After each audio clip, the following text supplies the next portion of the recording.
না, সাকিব ভাইয়ের সঙ্গে আসলে না, আমি একটা জিনিস বুঝি না সাকিব ভাইয়ের সাথে কম্পারিজনটা কেন যায়। সাকিব ভাই মানে is a big superstar in Bangladesh. আপনাকে চিন্তা করতে হবে যে আমাদের সময়টা সাকিব ভাই কিভাবে কাজ করেছেন, ওই প্রেক্ষাপটটা কেমন ছিল। কারণ সাকিব ভাইয়ের সময় এবং বর্তমান সময় এবং আমাদের সঙ্গে কম্পারিজনের কোনো সুযোগই নাই। সাকিব ভাই definitely is a big superstar in Bangladesh এবং তিনি আমাদের গর্ব। শুধুমাত্র বাংলাদেশ নয়, হিজ এ গ্লোবাল সুপারস্টার। আর অভিযোগটা আসলে আপনারা দিবেন কোন জায়গায়?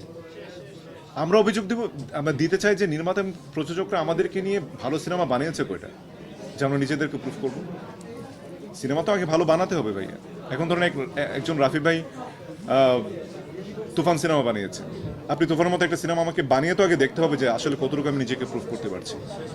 একটা সিনেমার পেছনে অনেক ডেডিকেশন থাকে, আর সকল নির্মাতার ছবি কিন্তু একরকম হয় না। আর ধরেন একজন রাফির মতো একজন পার্সন বা একজন মুস্তফা সরোয়ার ফারুকের মতো একজন পার্সন বা গিয়াসুদ্দিন সেলিমের মতো গুণী নির্মাতার জন্য তো আমরা যদি বসে থাকি, ওনারা যদি ধরেন 3 বছরও যদি আমাকে নিয়ে প্ল্যান না করে, তো আমাকে 3 বছর বসে থাকতে হবে। আপনাকে সেটাই চান? ইনশাল্লাহ হয়তো সামডে আসবে, তখন হয়তো বা নিজেকে খুব ভালোভাবে প্রুফ করতে পারবো, যে প্রুফিংটার কথা আপনি বলছেন। প্লিজ সাকিব ভাইকে নিয়ে আমি বুঝে না, একটু আরেকবার বলতে হবে। সাকিব ভাই যে ওটিটা এনে শিডিউল দিতে পারছে না, আর সেখানে আপনারা কষ্টের কথা বলছেন, এটা আসলে কেন? মানে আপনারা কাজ পাচ্ছেন না কেন? আচ্ছা, এটার সাথে আমি কানেকশনটা বুঝতে পারছি না। সাকিবের আপনার সাকিব ভাইয়ের পরে যারা আছেন, সাকিব ভাইয়ের পরে আপনি আছেন, বাপ্পি আছে, আর অনেক নায়ক আছে, আপনারা টানতে পারছেন না। এটা হচ্ছে যে অনেকের অভিযোগ যে সাকিব ভাই যেখানে প্রেমোরিটি এনে শিডিউল দিতে পারতেছে না, সেখানে আপনারা আসলে আপনারা বসে আছেন।